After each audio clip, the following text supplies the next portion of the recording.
Welcome everyone to another another episode of the For the Geeks podcast, episode 33. My name is Johnny. As you know, this is Sniffles. Yeah, what up? And he's wearing some ugly ass fucking sunglasses. Don't be hating Oakley gas cans, bitch. Ass glasses. Can't see shit. For those of you who know of us, welcome back. For those of you who don't know us, we are a gaming and geek news related show. We talk about video games and nerd stuff and geek out about everything together, or how much we hate it and don't want to geek out about it. Yeah. My camera's a little fucked up. Your face is fucked up. That's a little better. Here, I have a better pair of... Oh, well, that broke off. Okay. Well, maybe I'm just too tall. You're too tall? Okay. Those are cool glasses. Those Fuck nice. Yeah, I broke one of the... One of these things came off, but I'll try to fix it. Yeah, whatever. I don't know how it broke. Anyway, continue the intro for the people. Trying to... But yeah, we are... Apparently my seat's all the way down. What the...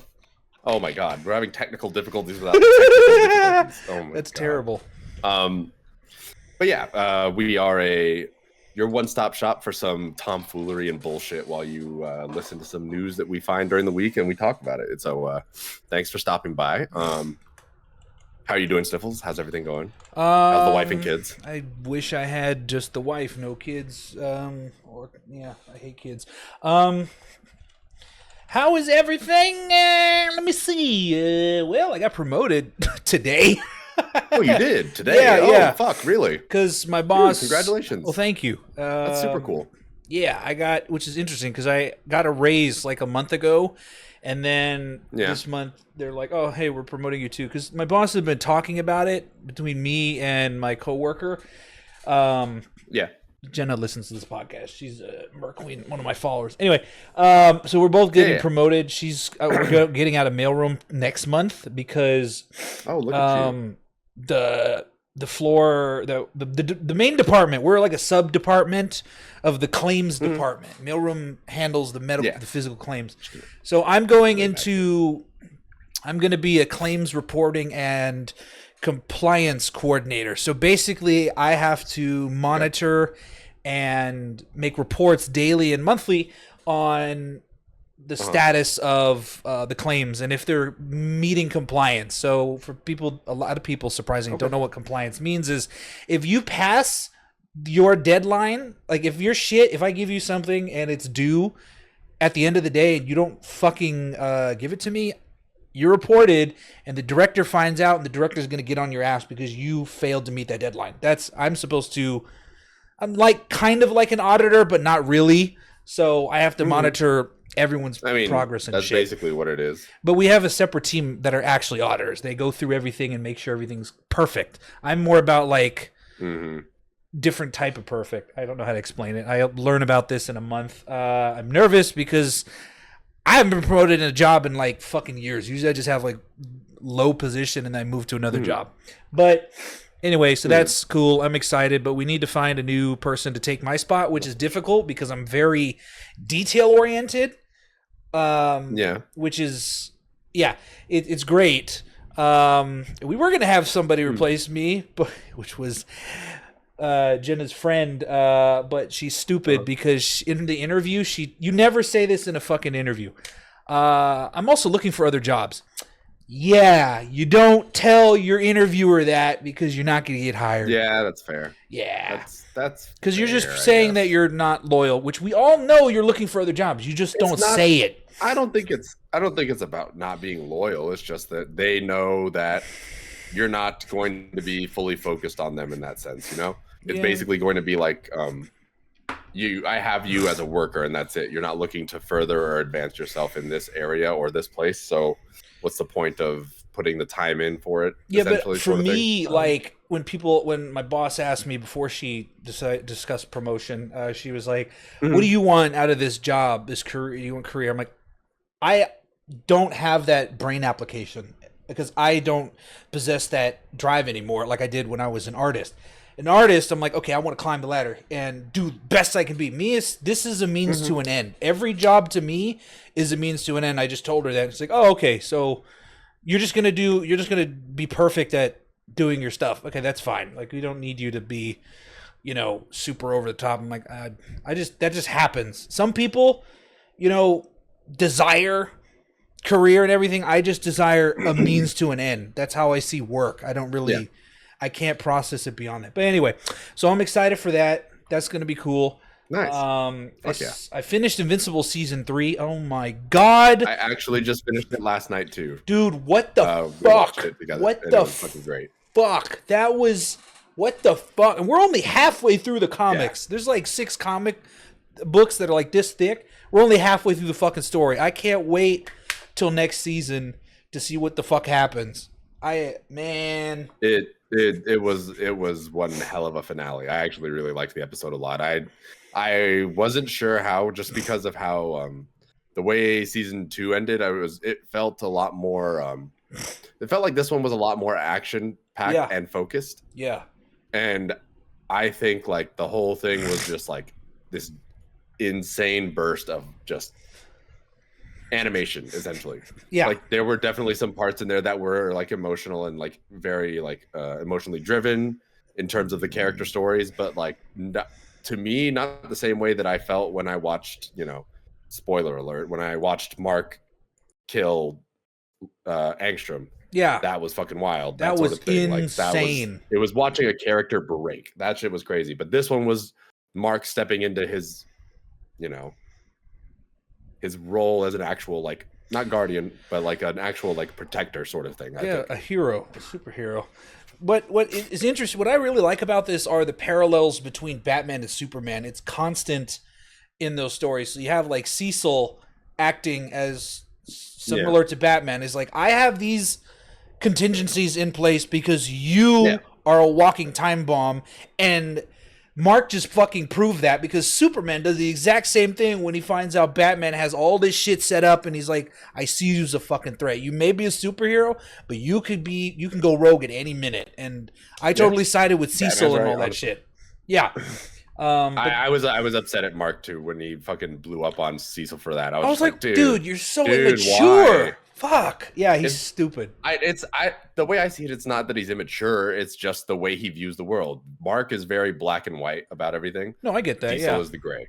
And Cecil just prepares for anything, because just like that quote he has, it's like, do you want to be the good guys or do you want to be the guys who save the world, or sort, That's a hard ass quote. I like it. Yeah, it's like, I did like the little Easter egg from last season where fucking Mark's jumping through the dimensions and he runs into Batman. Oh yeah, and Spider-Man. That shit was pretty funny. Doc Ock. I was like, what the fuck? It's like, a guy who dresses as a bat, and you. It's like, yeah, we know it's Batman. Yeah. But yeah, that's good. I really liked it. I enjoyed it a lot. I always tell people, like, if you want a really good superhero story that's not Marvel or DC, you should watch Invincible. It is the most violent fucking superhero story I've ever seen. Very violent. I've never seen anything like it. I've fucking read Spawn before, and I'm like, this is equally as what the fuck. But yeah, I finished that. I'm halfway through Punisher season 2. Like, they just got back to New York after escaping that not priest dude, the preacher guy who's trying to kill the girl. And what have Billy escaped from he escaped the hospital. So I mean, he's Jigsaw. He's no longer Billy, basically. I joined this guild in my game Arcade, which is rare because I don't really socialize in games, and they're unhinged. And I know this because this is a small guild. I usually only join small guilds. But makes they're sense. unhinged. It's easier to manage in that sense. Yeah, and they're cool. They're unhinged because, like, one of the conversations I listened to a couple weeks ago went way off the rails. So if you guys have a problem with vulgarity, I don't give a shit. I'm going to talk about it. So they were discussing like dating partners, and then one of them was like, I dated this chick when I was, in college, and I thought I was, a lesbian, but then I learned I wasn't one. And we're like, how did you learn you weren't a lesbian? Pussy's nasty. I'm like, I wasn't expecting this in a brand new guild. I'm like, cool. I could take my fucking prude hat off and be myself in this guild, and it works. I love when I could do that with people. It makes it easier to I like how you guys had to question that her answer about I question. Like that should have. You all should have seen that coming a mile away. I'm stupid, so there's that too. I also got a couple new figures before I go into the movie I saw. So I got from Jada Toys. Show and tell. Jada Toys, Lucy from. Oh yeah, I saw you post the pictures about it. Cyberpunk Edge Runner. I'm gonna recreate the moonshot as best I can, and then of course David right here. He looks fucking cool. These are really good figures. They were only like $25, really cheap. Yeah. And then I got your boys, the Nids, the Tyranids.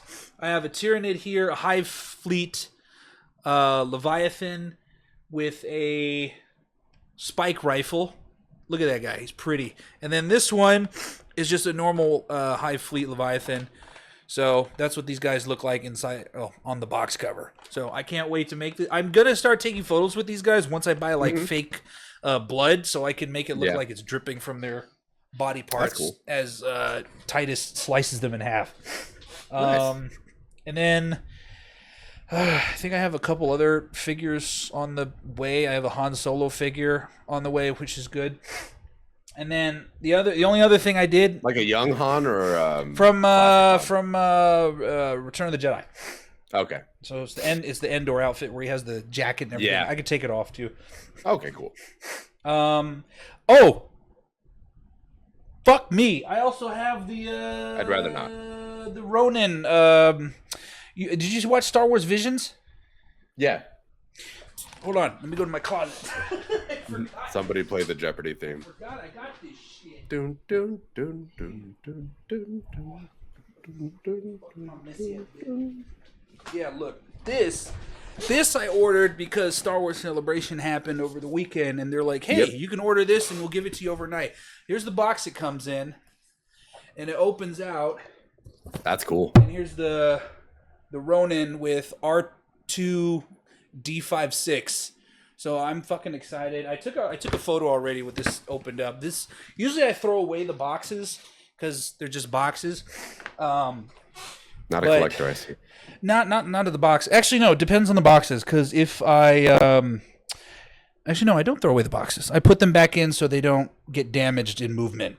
But I keep the big boxes because they have nice artwork and whatever. Those ones I like. Yeah. But anyway, cover box. Yeah. So the other thing, to speed up my part, I saw Magazine Dreams. It's very dark. It's the darkest movie I've seen in the sense of it was really hard to watch it because there's two types of cringe. There's Larry David cringe, which is like, you don't do that in public and you're laughing. And then there's cringe where it's like, Jesus fucking Christ, there are people out there that go through this shit and it's just so sad to watch.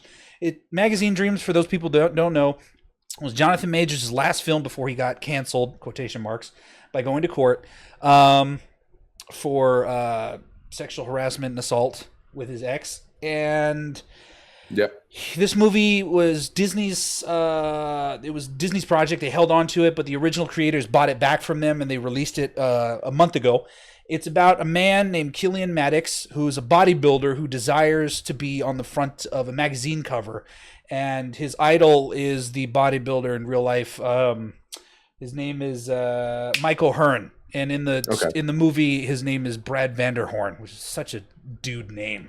But he idolizes him. He writes letters to him. But the character's so mentally fucked up. Like I said, it makes it hard to watch. This is a guy who, a little spoiler, I'm going to wait so people, because whenever I say spoiler, I go too fast. You say spoiler and then you spoil it immediately.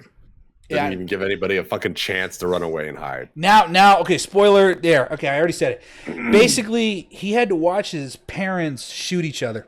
So his dad shot his mom, and then his dad shot himself, and then all he had left was his grandpa, who, Vietnam veteran, he slowly needs like medical attention. And there's definitely a way to say that without spoiling it, by the way. Whatever. And he's trying a very traumatic childhood. I can't explain it any better than that. But it's not that big a deal. It's not like... But it gives you an insight as to how fucked up this guy is. This guy does cocaine and he takes steroids. That is already a fucked up concoction. And he's trying to be perfect. He's like 254 pounds. And it's just hard to watch because there are people out there that have nothing to hold on to, no friends, barely any family, and they just want to succeed, and they go through so much shit. And this guy has crazy crash outs. If you insult his physique, this dude is gonna break a fucking window. That's how fucked up he is in the head. But it's a great movie. It's just very disturbing. If you can handle it, which is weird because I can handle watching people being ripped apart in fucking Saw movies and enjoy it. It was really hard to watch for me. So, yeah. But I like those kinds of like what do you call it? Psychological kind of life-based movies and formats of stories. Like I really do enjoy that. One of my favorite fucking manga that I've read is one called Homunculus about some dude. I've heard about that. Yeah. Yeah, he gets like a experimental surgery done, and it basically allows him to kind of see certain things, and he tries to help people with it using his vision, and it kind of works, kind of doesn't. So like, it's just this big what do you call it? This big like showing of psychological traumas that people go through and how it affects them, and kind of just the stories that people get stuck in because of the things that happen to them. And I always love shit like that. Yeah, it makes for good. It makes for a good story. Oh yeah, absolutely. And in my opinion, like Jonathan Majors, he's a fantastic actor. I don't care about his court shit. He's great at acting, and he does such a good job making disturbed characters. Even from the only couple instances I've seen him as like Kang or I don't know Killian if his Kang Maddox. was that disturbed. It looked like he has issues being, number one. So he has a good way of portraying those kind of characters, in my opinion. And he did a great job. I liked his character in Creed 3 better than yeah. See, there's another one. That character I liked good, it. I forgot he was in there. But the Kang, I wasn't super vibing with his Kang. It could have been a lot better. I liked the version of him that he portrayed in like Loki. Oh yeah. He Who Remains was good. I actually looked up like how he got into acting. This dude was inspired by Heath Ledger in The Dark Knight. So I'm like, okay, now I get why he acts the way he does. Yeah. He tries to mimic the style of being that kind of method actor that Heath was. I'm like, that's impressive. Because it takes a lot of talent and mental stability to go through those kind of roles. Even Jack Nicholson had to go through therapy at the end of filming The Batman. Yeah, that's right. I was gonna say too that the vibe of Magazine Dreams reminds me a lot of Joker, the 2019 one, where you're seeing a guy go deeper and deeper into mental fuckery. And I'm like, this is what I see and hear in this movie. So if you haven't seen it, go check it out. I don't know if it's still in theaters, but it should be available online, because if I was able to pirate it in not webcam mode, that means it's somewhere streaming. No, it wasn't pirated. He watched it on Amazon Prime. Shut the fuck up. It's all legal. Which, speaking of pirating, apparently according to Simon, Mythic Quest was canceled because there wasn't enough views because people pirated. I'm like, really? They just finished season 4 with a cliffhanger, and then Apple's like, you can go back and reshoot the ending if you want. So they did that to close out the story. I'm like, fuck, this is my fault, but I'm not paying Apple any money, so fuck you, Simon. Anyway, what have you been up to? I've been hogging the past 18 minutes. No, you're fine. It's been 18 minutes already? Yes, it has. Holy shit, man. It didn't feel like it. I know. No, I just been hanging out with some friends out here, doing a lot of work stuff too, but started a challenge run with somebody to see who beats Final Fantasy IX first. Yeah, winner gets a prize. So nice. I'm a little bit behind right now, so I need to catch up to her.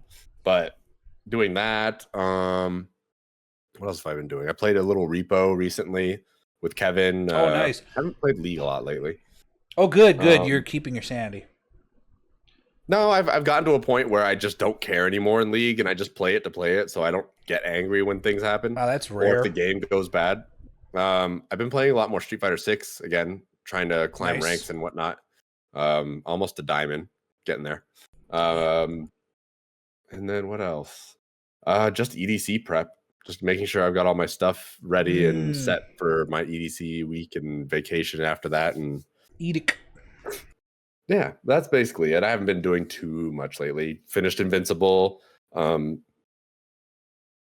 Rewatched Squid Game season 2. That was great. I loved it every second. It was so much fun. Made in Abyss, but don't watch all this other shit. Absolutely, 100%. You're one of those. I watched the first 3 episodes of Made in Abyss. Bitch, finish it. There's only 24 episodes in a movie. Holy shit. I don't know, man. It's still not getting me. I don't know. You like psychological trauma. This is all about psychological trauma. But it's taken so long for it to build. It's beautiful. Just fucking trust me. You trust my recommendations. You believe me. I'll get to it. I'll get to it eventually when I don't have something to watch. I will get back to it. Oh, I was going to mention too. Sorry to cut in that I plan to buy either this check or the next check, RuneScape Dragon Wilds. Yeah, because I'm buying Dragon Wilds this paycheck. It looks fucking fantastic. But anyway, continue. It does look fun. It kind of looks like from all the videos I've seen and everything that's like been shown of it so far that I've watched, it looks a lot like Valheim with prettier graphics. There was a reviewer, I don't know his name, but there's this dude, this white dude who's like on Instagram, and he'll just like he'll shit on games. I think you might have sent him to me a while ago about a different video game, but he was like, look at RuneScape Dragon Wilds. This looks like shit. Looks like one of those games that like a company just spits out because they can and just to quickly generate money. The graphics are terrible. I'm just like, that's intentional. That's their look, you fucking moron. I hate when people like do that sort of thing. Like, you don't know anything about the game. The hell? Anyway, yeah. It's a stylistic choice, and like I get it. I get where they're coming from. It's also easier for them to program and develop with lesser graphics, maintaining the system. But you know, they went with a thematic choice, and they kept true to, I think, the RuneScape style. Yeah, I like it. So I think it's totally fine. I just not every game is going to be a fucking Final Fantasy remake and be just beautiful and spectacular all the time. Or Unreal Engine 5 and be 10 FPS. Yeah, exactly. Nobody can run that shit. Give me 1 second. My nose is running. Okay. I need to on my nose. Jesus Christ. But yeah, anyway. I burped. John's room is pink, but I think I have some other figure. Oh, there's a couple figurines on the way that are going to be fucking gnarly that I plan to pre-order. But I'll talk about that when John gets back. So, since he's taking fucking forever, we have a Patreon. If you guys didn't know, if you guys are new, it's only $1 to join. You get pre-show videos and bloopers. You guys can. It's only $1, and you get the audio as soon as I'm done recording it on my computer. And yeah, and you can chat with us there if you want, but you don't have to, But it'd help to support us. If we do get at some point enough people on enough patrons on Patreon, I do have some couple ideas for higher tier stuff that would only be like $3 or $5, never any more than that. But yeah, if you guys want, just go check us out on Patreon for the geeks. Welcome back, John. I've been back. No, I meant for the fucking listeners, stupid. Oh, okay, got it. They can't see you. I said I was back. I said I was here. I was like, back. No, you didn't. Yeah, I did. No, you didn't. Looking at my fucking mic to make sure I'm not muted. No, realizing you're talking back to me. Stupid. No, but I was going to say there's a couple other figures that I'm going to pre-order on Friday. One is Ochako from My Hero Academia. It's the current... it's not like how Tamashii Nations does it with Dragon Ball, where they just release them from different periods in the anime. It's the current Ochako. So like just like my Midoriya, it's the current Midoriya, which is great because I don't want to have like the weak shitty one from season 1 or whatever.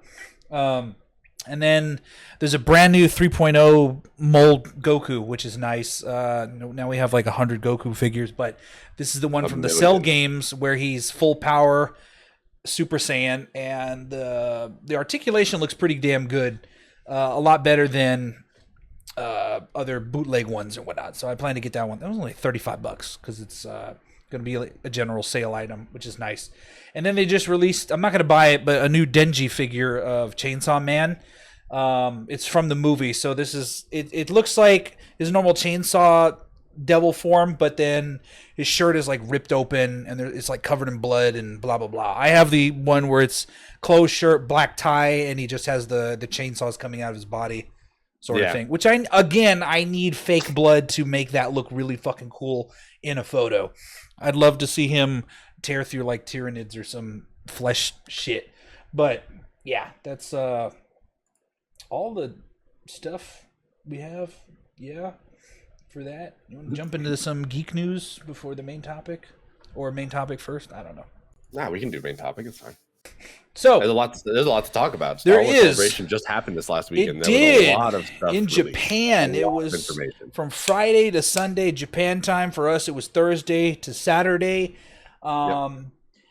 First of all, I can't wait for the next one. The next one's in Los Angeles. Thank fuck, in 2027. That was the first one I went to was in 2006. It was called 2025. I thought it was a yearly thing. No, they changed that in 2023. London. They decided to do 2 years apart. That way they can build up a bunch of news and work on everything instead of just releasing shit every year and disappointing people. Makes sense, yeah. But yeah, I remember the first one I went to was Celebration 4 in 2006 at the LA Convention Center, and it was cool because I got to meet some of my I guess I would call them heroes for VFX, because this was back when we were making lightsaber videos. Yeah. Ryan versus, if you guys haven't checked it out, go on YouTube, look up Ryan versus Dorkman. That inspired me to do lightsaber choreography videos. My cousin Joey would do the choreography and we would just follow along and use my stunt lightsabers. But I actually got to meet those guys because they wore their exact same basic outfits. And I'm like, oh, it's Ryan and Dorkman. And my uncle was like, oh, hey, yeah. And so I took a picture, but it's lost to MySpace forever, unfortunately. I was so nervous because I never met anyone famous at the age of 16. I'm just like, I love your guys' work. How long does it take you guys to do it? And they're like, oh, it takes us about a couple weeks. I'm like, you guys are awesome. Okay, bye. Yeah. I don't know. Awkward children. Yeah. Awkward children. But that was fun. And now I'm excited to go back again in 2 years. Yeah.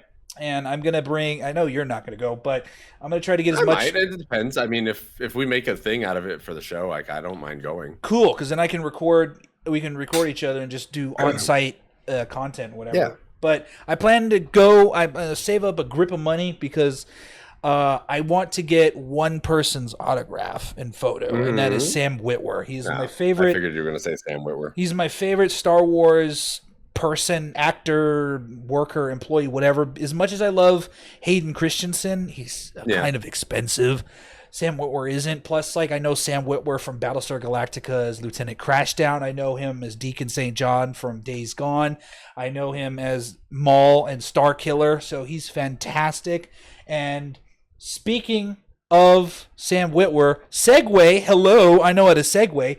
He's going to voice Maul again in a the correct phrasing would have been he's reprising his role. Shut the fuck up. He is reprising his role as Maul next year in a show called Maul Shadow Lord. What is it? It's an animated show, right? It's an animated show. Hopefully, it doesn't say limited series, thank God, and it's in the style of Clone Wars animation or Bad Batch animation, because Bad Batch had some of the best, gorgeous looking animation. They've come a long way since season 1. What were you gonna say? Definitely, absolutely. I was gonna say they didn't show off too much of it at all, right? They just they brought it up, and I saw a trailer because people recorded and uploaded it online. If I can find it again, I can toss it in the video. Just like D23. No, don't worry about that. I just I didn't see anything for it myself. I can't do that. It would get taken down. Exactly. Yeah. But we don't need to go making Disney our enemies right now. But basically what happened was what I saw. Actually, the plot is this takes place 1 year after Clone Wars. So after everything goes to shit, the Jedi are obliterated. The clones killed them all, and Maul has escaped everything. And he's going to watch the Empire unfold in front of him as he prophesized about Anakin Skywalker becoming Darth Vader. And At the same time, he's going to go to a planet that has been unvisited by the Empire so we can build up the Crimson Dawn. The Crimson Dawn is a criminal faction that he was in charge of, if you remember, at the end of the Solo movie where he popped in to talk to Kira. And I loved that Easter egg.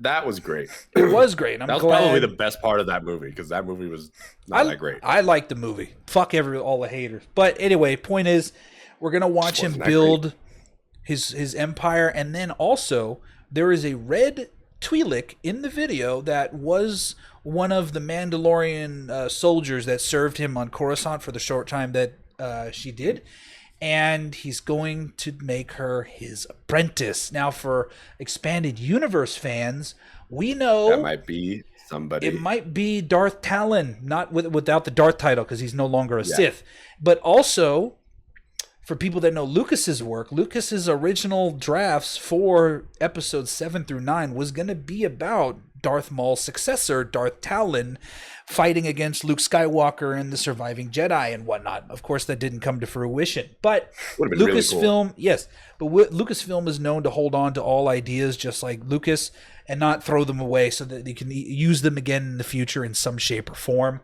which is nice. But I'm excited because I love anime. For some reason, animation is just better for telling stories, specifically with Star Wars, because it's always well received by the fans compared to live action. So I don't know why that is. They just have better writers and shit. So that I'm excited. I think it's a multitude of things when it comes to that, because voice acting and live action acting are very different formats of the thing. Like, being able to focus solely on capturing an emotion with your voice and focusing hard on like playing out that whole scene, making it more like maybe stage plays in that sense, kind of giving it that focus of emotion and driven drama. But live acting, you've got to do everything yourself. Your character is not animated for you to do the things that they're supposed to do, and you just follow along. It is definitely more of a making sure you're hitting the right cues, moving your body the right way. Like all of these videos that, like for Last of Us Season 2, like doing side-by-side comparisons of video from the game and video of the episode, that sort of thing. Like you can tell like it's just a little bit awkward, I think, when it comes down to that kind of thing. Yeah. But yeah, I'm really fucking excited because I love the animated show. I don't care what people say. I hate when people are like, "Oh, I'm a Star Wars fan," and they're like, "I haven't seen the Clone Wars or Rebels," because I'm like, I'm not into that. John, bitch, you're missing. I'm into it. I just haven't watched it. You need to. Okay, it's better than a lot of anime. I don't know about stories. Rebels. Okay, shut the fuck up. It's key. It's fantastic. It has, like I said, it has one of the most powerful scenes in all of Star Wars. It's Maul dying to Ben Kenobi. That's literally the one scene that everyone ever brings up for that. Yeah, there is that. There's Kanan Jarrus doing something that I don't want to spoil for you because you hope to watch it. Just get past the animation. The animation's not important. I gotta get Disney Plus again. When I get Disney Plus, I'll probably catch up on all the Star Wars stuff. I hope so. You're gonna love the Bad Batch. They're my favorite. They're the boys. They're the best characters. But anyway, that's what I gotta watch. The boys. No. It's continuing to speak on animation. Star Wars Visions Volume 3 comes out October 29th this year. If you don't know what Star Wars Visions is, it's similar to Love, Death, and Robots, which I haven't actually watched. And what those shows... Love, Death, and Robots? No. Like I just said. Oh, come on. It's so good. How I have know you not it watched that? Because I have other shit to watch. But basically what they're doing is they're bringing together 9 different anime studios to create their own original animation and story that's just its own. It's a standalone story. So like in the first season of Visions, you had the Ronin, which was the best. It started off Visions strong as fuck. It was black and white. It had the awesome samurai figure guy that I'd have, the Ronin, with a lightsaber that would look like a katana, which was fucking cool. It was a very samurai style influenced Akira Kurosawa kind of like vibe to it. That whole episode was very classic in terms of like an old samurai movie. They also have the company. What's the company that animated Promare? Trigger. Studio Trigger made an anime too. I think it was called The Twins. It was the most what the fuck is going on? Because Studio it's like, Trigger here's my lightsaber, let it expand into tentacles and wrap around my opponent and squeeze the shit out of them. I'm like, this is so fucking anime. But it was beautiful. I loved that episode. I loved it. It was cool. And it was my child. More anime. If you remember in season 1 of Visions, there was an episode called The Ninth Jedi. They're making an 8-episode limited series coming out, I believe it's next year, to continue that story. It was basically like a gathering of like Jedi. There were like 8 of them, and they're like, oh, we're gathered here for something. It's like, wait, we were told there was a 9th Jedi, and then it's like, oh, the 9th Jedi pops out, and they start fighting each other and everything. That was a really interesting episode. That was one of the better ones compared to the musical one, which had like chibi versions of all the characters and Boba Fett singing. I'm like, this is dumb. I thought that was funny. I like that one. I actually didn't even see. It was kind of funny. I didn't see the second season because I just wasn't that interested in what they had to show for the second season. But I hope the third one is good.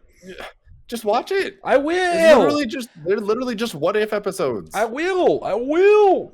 But yeah, I'm excited for that coming out. We also got a trailer this weekend for the Mandalorian and Grogu. Yes, movie. I did watch that as well. Yes, it is. So it looks amazing. Basically, this doesn't really spoil anything because there's nothing spoilery in the trailer. It's just Mando being a fucking badass, shooting up stormtroopers inside of an AT-AT, exploding it, escaping. Grogu's there. He's there for comedic relief, obviously, because some funny shit happens on screen. You're just like, you fucking silly kid. And then Sigourney Weaver's in there, and I guess she's acting as like the job handler for Mando and Grogu because they're like, oh, hey, here's your next job, which is great because she is no stranger to sci-fi. She's a sci-fi queen ever since Alien and all that, which is fantastic. Even I thought the choreography for the trailer looked amazing, actually, too. Like, hell yeah! It didn't feel like your typical kind of Star Wars that we're used to right now, I guess. It felt very fluid, very, very what's the word? Very John Wick in a sense. Yeah, for the gunplay. It was constant action, constantly like moving from one motion to the other and taking out his enemies and everything.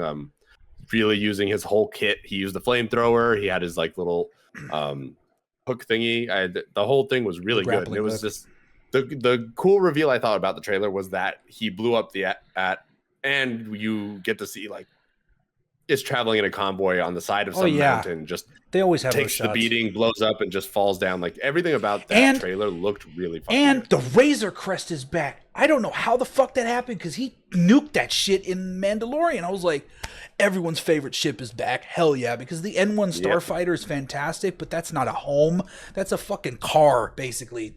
Razor Crest, that's a Winnebago right there. He needs the Winnebago to live in.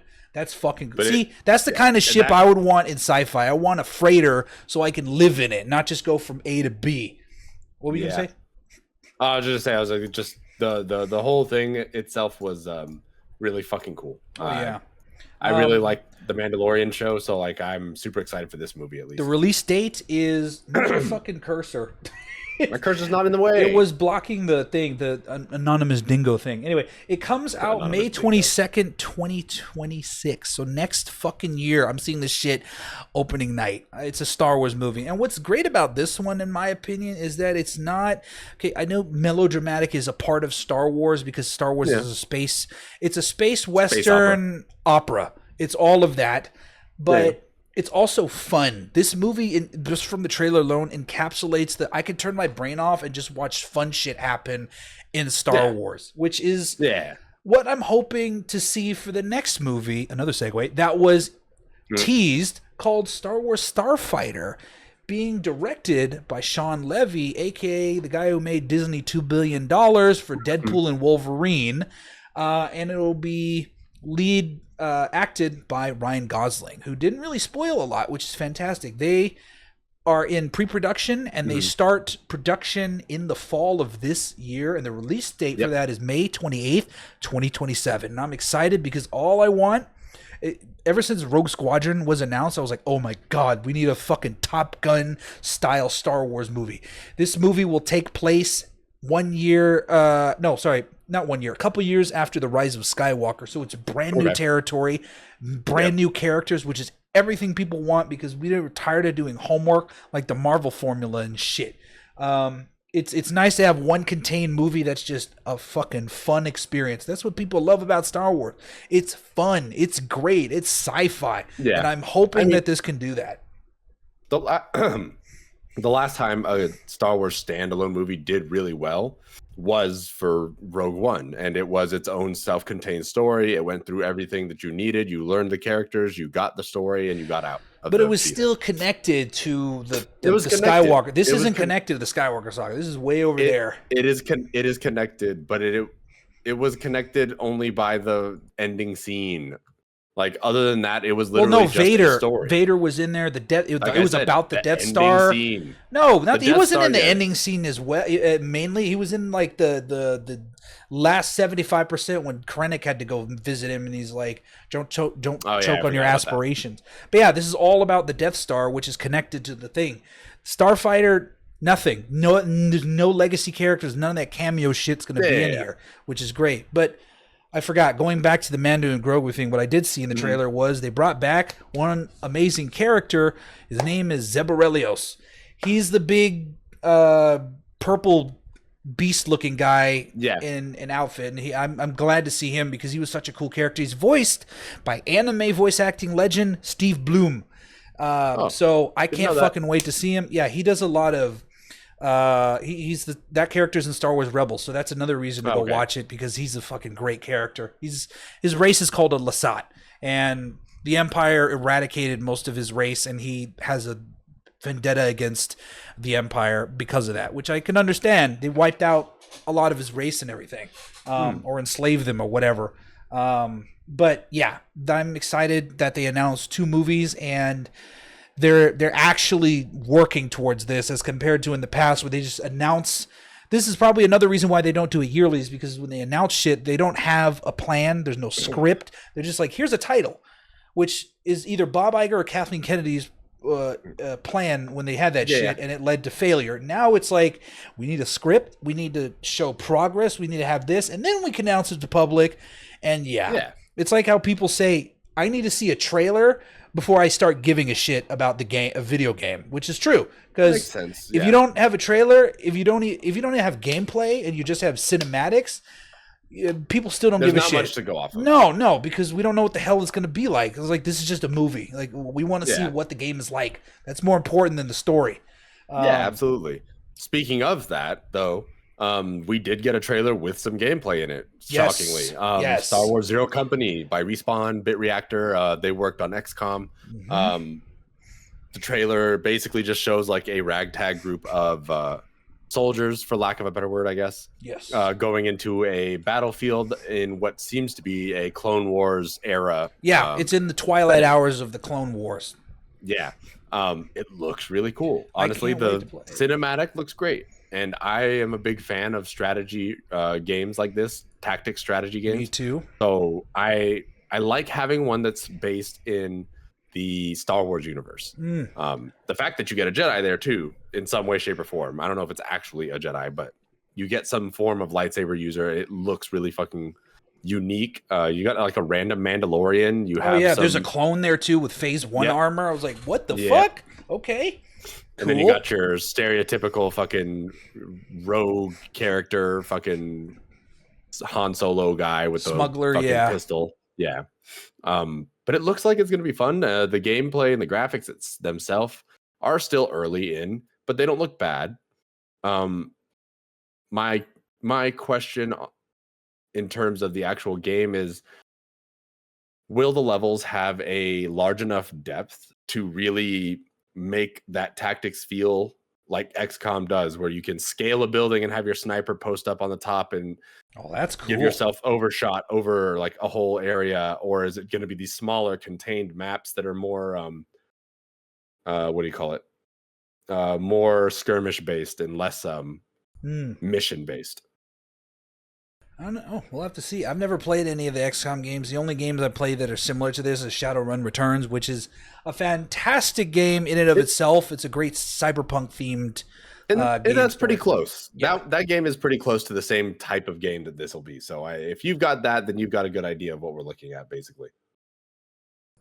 Yep, I'm excited. I hope they reveal more about this game, or at least later this year, or even if I'm sure they will announce at D23 more Star Wars games, because there were 2 games that they didn't mention that the fans were, including me, were spamming in chat about. Yeah. Besides the memes that were like Battlefront 3, that's not going to happen. Yeah. I'd like the 3rd Jedi game to be released, because I want to know what happens to Cal Kestis, and I'd love to see him in live action, obviously, but he needs to finish his game. And then KOTOR, because I know Embracer Group is like, hey, we're still working on KOTOR. We're not going to release anything until we're ready. And we're like, whatever. Yeah, okay. You're full of shit. That's what they say. That's all I'm gonna say, dude. Fucking KOTOR remake has been in the works for like the last 5 years, and we haven't heard one damn thing about it. Yeah, and exchanged hands already. Dropped it off. Fucking everyone. Aspire had it. They dropped it off. Like, it's insane how much like this game has nothing. The rumor at the time was that the bigwigs wanted a demo of the game, and the work in progress saw the demo and said, "Fuck that, scrap that, do it again."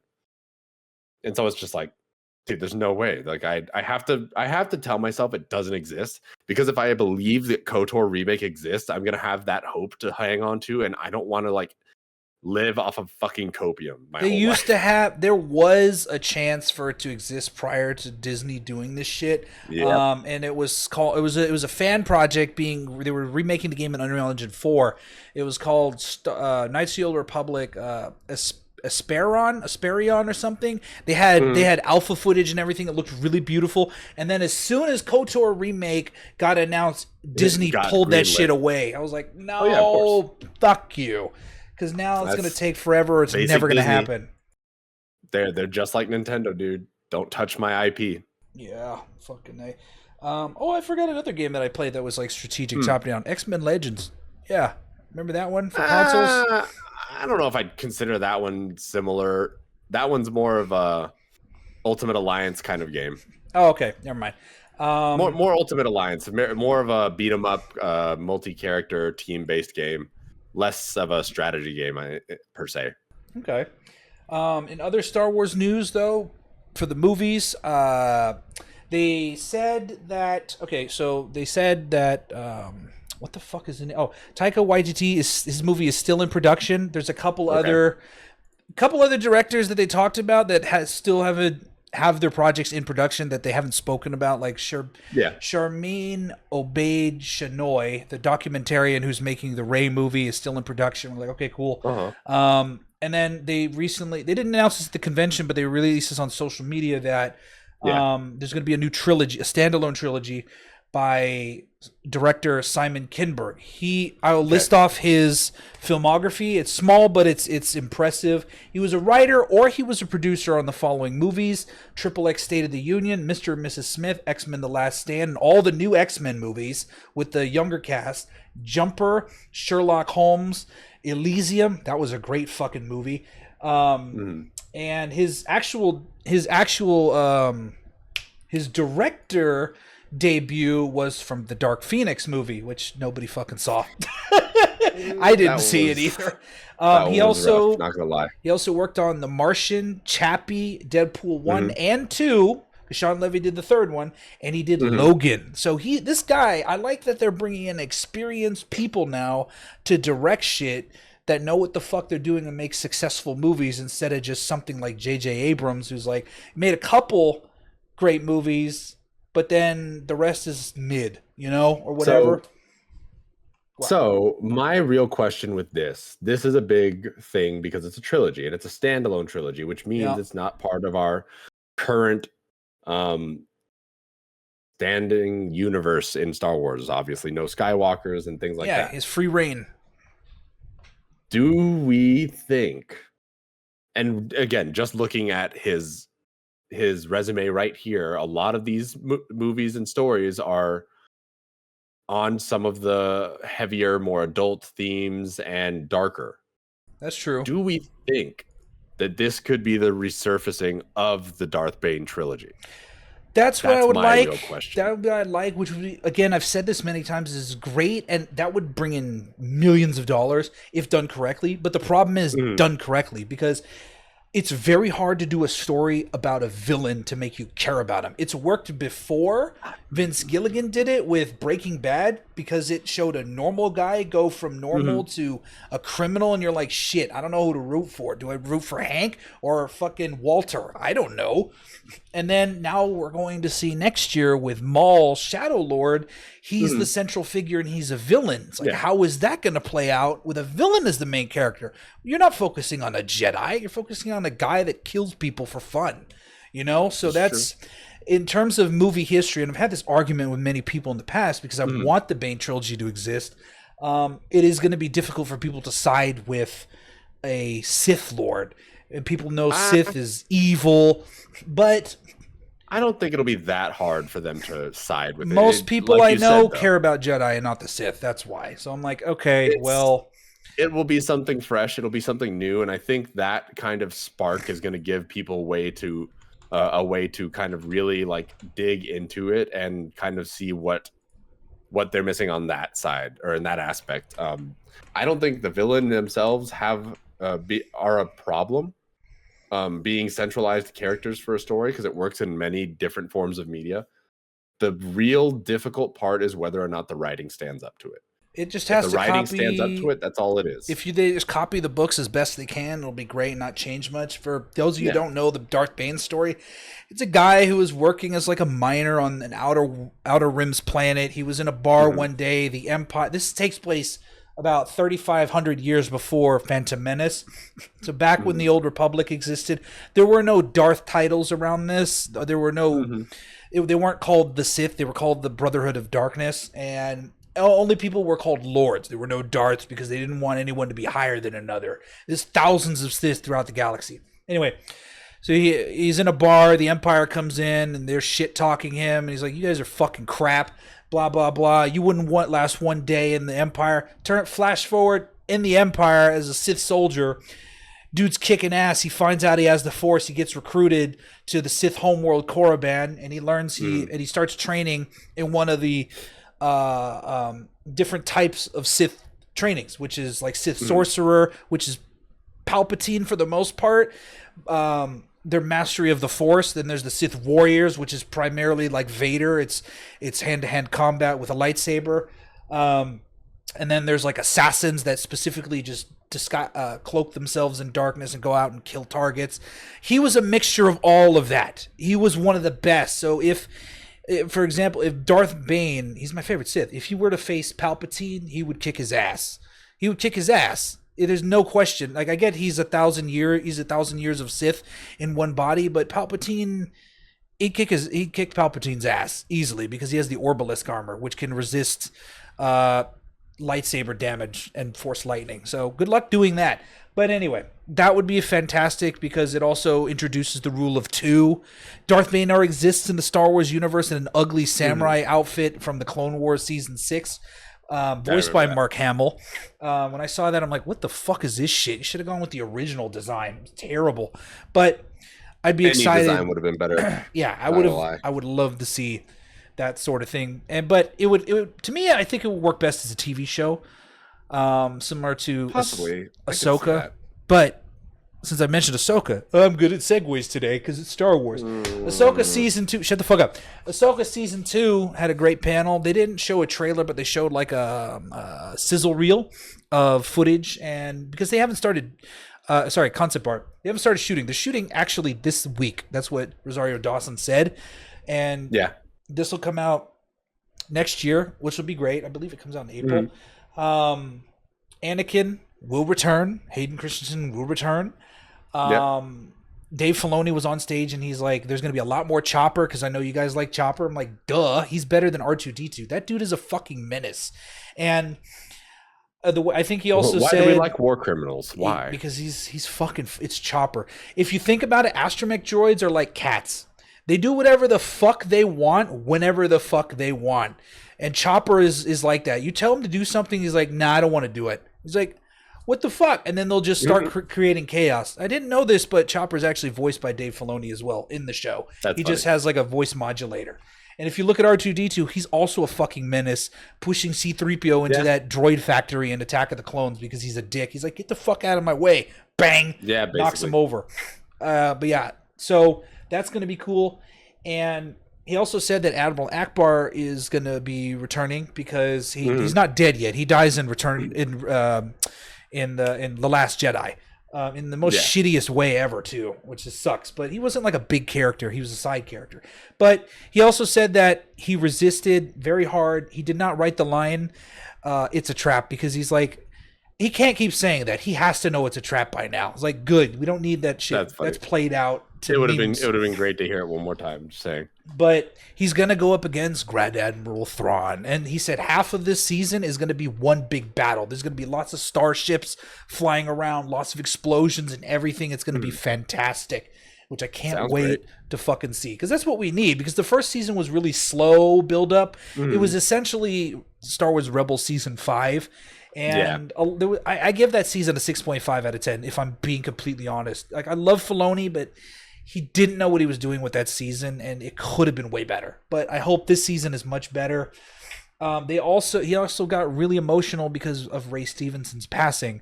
And he played the character Baylan Skoll in the show, which was like a fallen Jedi, and he has like a blood orange colored lightsaber with Shin Hati as his apprentice, who broke away from him and decided to go on her own journey, which is like, okay. But he's being replaced by Rory McCann. If you don't know who this is a tall motherfucking actor who's good at being stoic and intelligent. He played the Hound in Game of Thrones. And if you want to see what he's capable of with his acting chops, check out Game of Thrones. Because, Filoni said that it was really difficult for him to find a replacement because he didn't want to write out the character. We didn't want the character written out because Ray Stevenson did such a good job portraying an intelligent older man who had a greater purpose in life and was trying to teach Ahsoka that, and Ahsoka wasn't having any of it. So I believe, Rory McCann is good at doing that because if he mentors a young child in Game of Thrones on the aspects of life and everything, and it's done very well to mirror Ray Stevenson's performance in Ahsoka Season 1. So I'm excited. I can't wait to see how that turns out. Filoni actually had to go to Ray's family and ask them for permission to use the character instead of Ray, and they gave him permission, which is like, wow. You never hear of a studio going to someone's family and be like, hey, is it okay if we keep using this character? I know your son was in it, or your husband, whatever, blah, blah, blah. So I give Filoni props because this is his story. This is his baby. All of this. Yeah. That Ahsoka is his character that he started with Lucas. That's fantastic. Give me 1 second. My crackhead is being a crackhead. His cat. There's other new action figures that I pre-ordered as well, which I can't fucking wait to order. I can't fucking talk right now. Oh, okay. Yeah. So yeah, that's didn't want her to it's tackle okay. fucking shit in the room. That's all the news in terms of like new stuff. I know there's some that still exist out there that weren't talked about, like Jon Favreau. He mentioned, I believe it was a year or two ago, that he had written out the entirety of Mandalorian Season 4's story. So we're like, okay, that already exists. Maybe that's going to come after this movie. I think it's going to come after this movie because probably Mando and Grogu is not like a finishing story. And the finishing story is supposed to be Dave Filoni's movie, because Filoni said that a couple years ago, I believe it was in 2023 London, that he said there's going to be a Mandoverse movie in the style of the Avengers. So you're going to have like Ahsoka team up with Mando, with Bo-Katan, with all these other fucking characters, and they're going to come together for one big kaboom or whatever. I don't know if it's going to be against Thrawn or someone else, but I'm excited because it would close the story out for this era and whatever, and then he can start working on outside of the Skywalker saga or whatnot. But I know those are still in on the table. They haven't been canceled yet, which is fantastic. And the last bit of Star Wars news that I have was just like there was new action figures that I got to pre-order. There's a new Han Solo. There's if you played the Jedi games, there's Marin from Jedi Survivor. Finally, we get her, Cal's love interest, and I ordered the deluxe figure of Cal Kestis with this little alien guy. I don't know his name. And then there's Turgle, the bigger alien guy, which is like a green frog guy. He has a replaceable head with mutton chops because people meme the shit out of that character, that look. So he looks like a redneck to the point where now he's on that's a feature on an action figure, which is great. And it comes with 4 lightsabers. It comes with 2 normal single-hand lightsabers. It comes with a crossguard lightsaber, which is great. I don't have to keep 3D printing mine. And then it comes with a saber staff, which is great because I don't have to buy the original one where he's wearing a poncho from the very first game. So I'm excited for that. And Dash Rendar, I pre-ordered him as well. For those of you who don't know, he's from Shadow of the Empire. That was a old N64 game, a Star Wars game that took place in between Empire Strikes Back and Return of the Jedi. I don't remember the story about that, but I remembered it was fun, and I'm glad I get to see more legacy characters coming out as action figures because I can make them pose in cool pictures and shit. Yeah. And also Andor starts tomorrow. Yes, it does. April 22nd. There's going to be 4 weeks of releases. Each week will have 3 episodes, which are like close to an hour long. The shills, that's what the my podcast calls them, because they don't get any footage. They're just like us.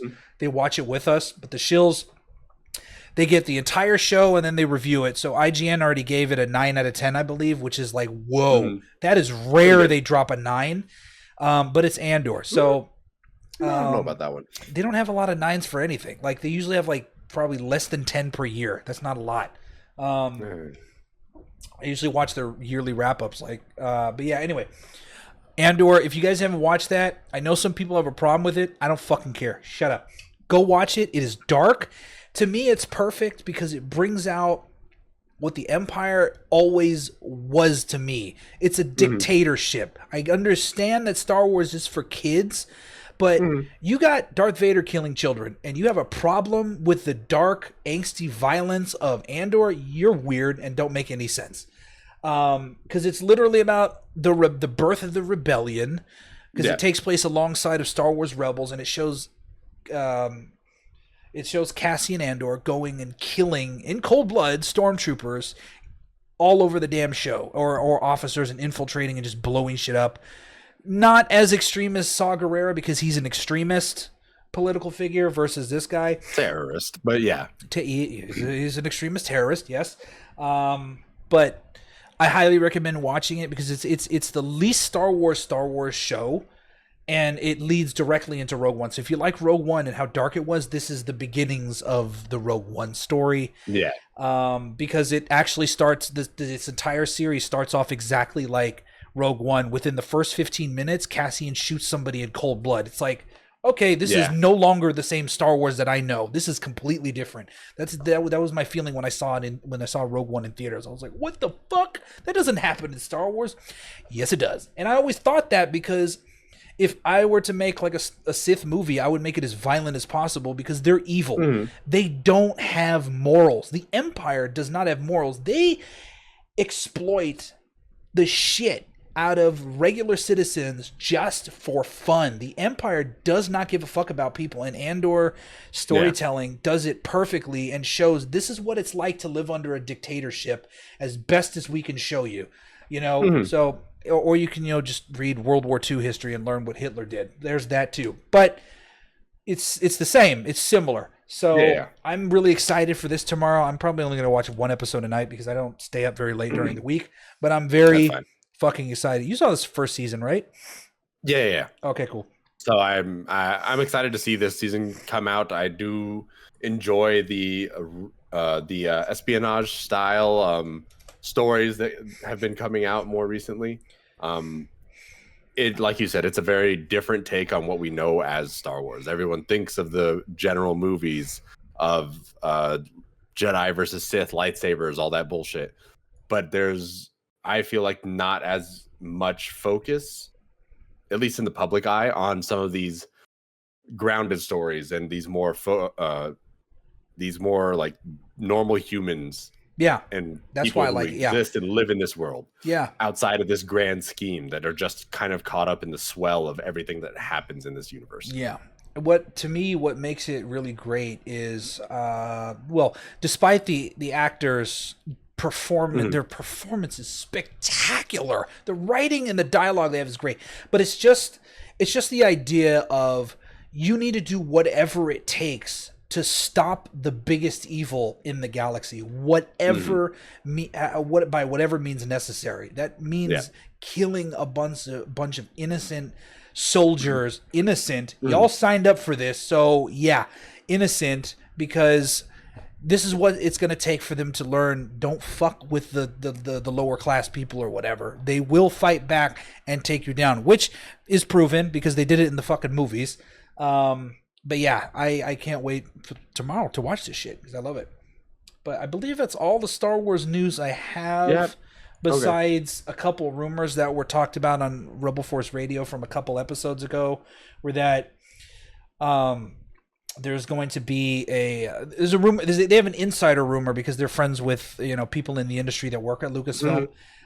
Their big rumor was that Lucasfilm is opening like an animation academy.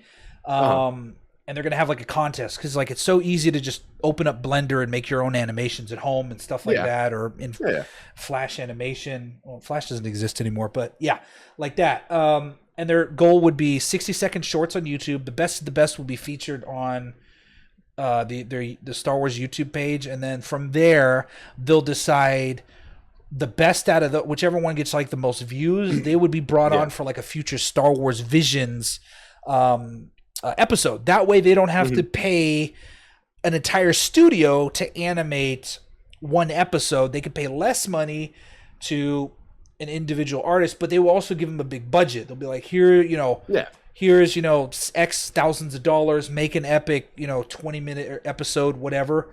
And the revenue generated on YouTube from this contest would be split 60-40, which is pretty fair for just putting your artwork out there. But yeah, that's the biggest rumor that I got from the Rebel Force Radio podcast a couple weeks ago. All the other rumors either came true or just weren't existing from the convention news that I announced today, or just weren't mentioned. Yeah. But I believe that's it. Huh? I was gonna say tomorrow we have the Oblivion remaster information coming out. We get a drop from Bethesda on that. It looks great from the leaks. It looks great. Super happy with a remaster, but it looks good for a remaster. I mean, it's Bethesda. What do you expect? They've got the facilities, the money, and they've got the tools to make one of their older games look much, much better now. Yeah, compared to if it ran off of fucking 2013 Skyrim fucking graphics, like it's they're already going to do that with Sky Oblivion, so I can't. I need to. I'm gonna buy it because Oblivion was a better game. It had a better story. It wasn't all over the place like Skyrim was, in my opinion. I didn't have a problem getting so lost in the side quests. Like, Skyrim's great, but I always get lost in the side quests, and then I'm bored, and I'm like, okay, I don't want to play anymore. With Oblivion, I'm like, that's kind of the point of these games, though. Like, the point of these games Oblivion is to explore, just did it better because they had Sheogorath, for fuck's sake, and he's epic. God. He's the best character. Sheogorath is in Skyrim too. Yeah, a little bit. He didn't have a whole fucking expansion dedicated to him. Exactly. That wasn't even part of the main story of Oblivion, dude. It was a fucking expansion. Look. Stop right there, criminal scum. Great games. But the thing with it is that, like, those kinds of games are just like Elden Ring. It encourages the player to take these wild leaps of, faith in terms of exploration. They're saying, hey, look at that thing over there. You can walk to that. Why don't you go walk to that?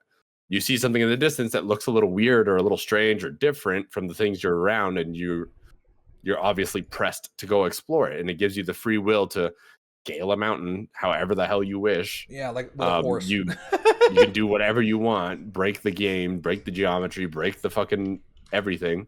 But those kinds of games are meant to do that kind of thing. I like even Oblivion was the same way. Like Skyrim and Oblivion, like fucking Morrowind, all of them were the fucking second I got off the boats after I finished the beginning, I wandered off. I fucked off in a random direction. No, They said, "Go meet me everybody here." did that Okay, too. Yeah. wrong way. I liked Oblivion more specific. Well, the story was more interesting than just being the fucking dragonborn, but also like the leveling system because like in Skyrim, you could be good at every single fucking thing, which is like Yeah, that's fair. you're good at everything, but then you don't use everything, which is its own problem. Which is older adventure games, you pick your class and you build your class like that, which I kind of like more. Because if I'm just the master of everything, I feel like I'm playing it on a cheat mode or some shit. But yeah, in my opinion, what is it, baby? It's just better. No, it's okay. Yeah. So I'm excited for that. And from the leaked, it's funny. I think like it was leaked because some guy, like one of the employees, I guess he was like looking through files, and then he just stumbled upon one. He's like, oh, this is for remastered. Oops, and it got leaked online. Yeah, basically that. And it looks great. The graphics are significantly better. I can't wait. I just hope they don't change the soundtrack from Jeremy Soule, because I know they have a problem with Jeremy Soule. But he did a great job scoring all, the Elder Scrolls games before he got fired, unfortunately. Yeah. But yeah, that's some really good news in my opinion for the week. And I guess there's also another game piece of news that was from an insider gaming article that was a rumor, a big rumor from a test about the prototype. There was a game tester. This article got published April 12th this month. There was a game tester that claims that there is another prototype game or a remake in the works. Which is great because we don't actually have a lot of games like that. We just have Prototype 1 and 2 and Infamous 1 and Second Son. Games like that were made for an era, if you get what I mean. Yeah. It was that age of video games. Like they were open world action adventure games that you just kind of ran around and did some crazy shit in. Oh, wait, I forgot. Saints Row's like that too. Yeah. Kind of, yeah, similar. Saints Row 4. With the there you go. I was gonna say the one with the superpowers. Yeah, that shit was ridiculous. But yeah, it's kind of it's a nice pullback to that era because I don't feel like you said, we don't have games like that anymore. That kind of just let you off the leash in this sense. Like Spider-Man 2 games, like where you have these superpowers and things like that, and you wander around the city doing a bunch of shit. Yeah. But they're not everywhere. They used to be everywhere. They used to be like the backbone of what was like core game experiences at the time. Which is funny. It's that's what I loved about it too, because I could just turn it on. I'm like, oh, I could do the story mission similar to what you were saying about Oblivion and Skyrim. It's like, oh, I could just do the story mission, or I'm gonna go jump over here and just start killing people, or killing monsters and shit. Because that shit was cool. I can fuck all the way off, Oh yeah, I love that sort of thing. So if it's true, fantastic. Because I'd love to see a continuation of Prototype. I'd love to see even a remake of Prototype and bring that genre back. I didn't get to beat Infamous because I got it free with my PS3 when I bought it way back in the day. But unfortunately, the PS3 I bought was broken.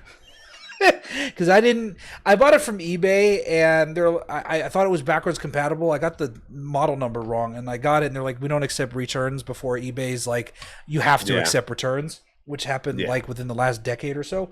And I turned it on, the disc tray wouldn't open, and I'm like, okay, great. And then I got the yellow light of death, and I'm like, nope, shit. I had to wait, and then the yellow light went away, and I'm like, I can only play digital games.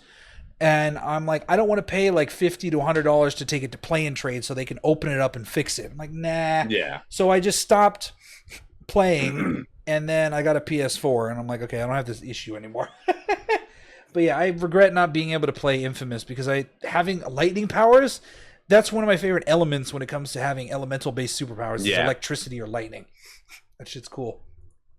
It is super fucking fun. I love the Infamous games. They were some of the best times I had playing games in that time of PlayStation 3, PlayStation 4. Like I really, really enjoyed those games. It was cool because you had the ability to be a good guy, superhero, or you could be a villain. Like you could, Yeah. The morality and everything Lightning. in the games was just super fucking cool.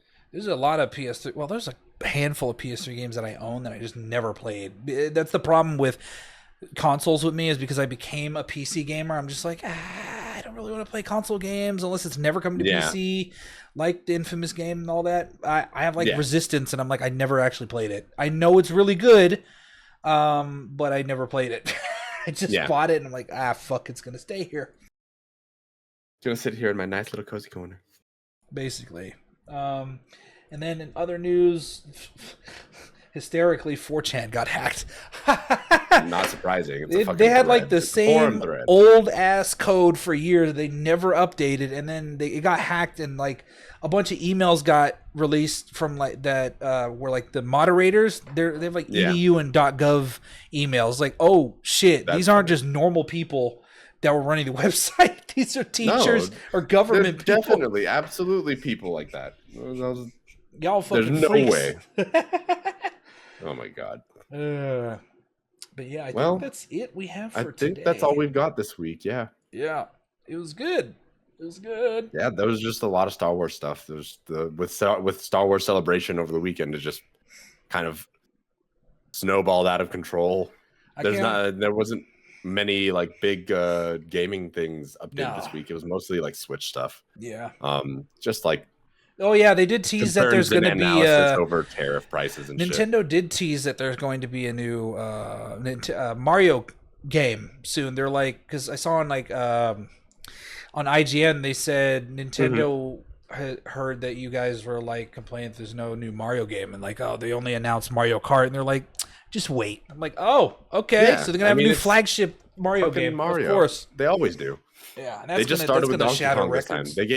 They gave Donkey Kong a chance to shine in the sun. We haven't had a Donkey Kong game in ages. Since Tropical Freeze, yeah. Yeah, like and that was for what, years the ago. Wii U? Yeah. Like, come on, man. That's old. You're killing me with that. Yeah, so this new Donkey Kong game looks really fun. I'm glad I got that over a Mario game. Like, I would rather Nintendo try to spread out into their other IPs instead of sitting at their safe spots and making another Smash Brothers game, another Mario Kart game. That's the issue I always had with Nintendo, was they stick to a safe collection of games and they don't expand to the other IPs that are under their banner. Yeah. I'm just like, you got all this shit, come on, do something. You know? Yeah, come on, do math. Yeah, you're Nintendo. People are gonna buy your shit anyway. The fuck? Yeah. Unless it's the Wii U. We don't talk about the Wii U in this household. Oh man. Well, shoot. Thanks, guys. It's been cool. Been a good one. Been a long one. Thank you all for showing up. Thanks for hanging out. If you guys would like to, you can watch this. You will watch this. Yeah, you better. On streaming services as it releases on Wednesday. But you could also join our Patreon for $1 and get access to everything right away as it records, as it's posted after we're finished recording it. You guys also can see the pre-shows and post-shows if we end up having them. Yeah. Whenever we have them. Yeah. And it's, $1 a month that helps support us and kind of give us a little bit of a leeway to fix broken things. Like Sniffles' mic. Mike, my heart. What? Oh, the mic. Jesus. Yeah. Oh my God. Or his camera. His camera fucking terrible. Bitch, it's fucking old. I don't care. We need to get you a new camera. That's our new fun. That's our goal right now for Patreon. No, you know what the new goal is? Give me God of War Ragnarok. Fucking A.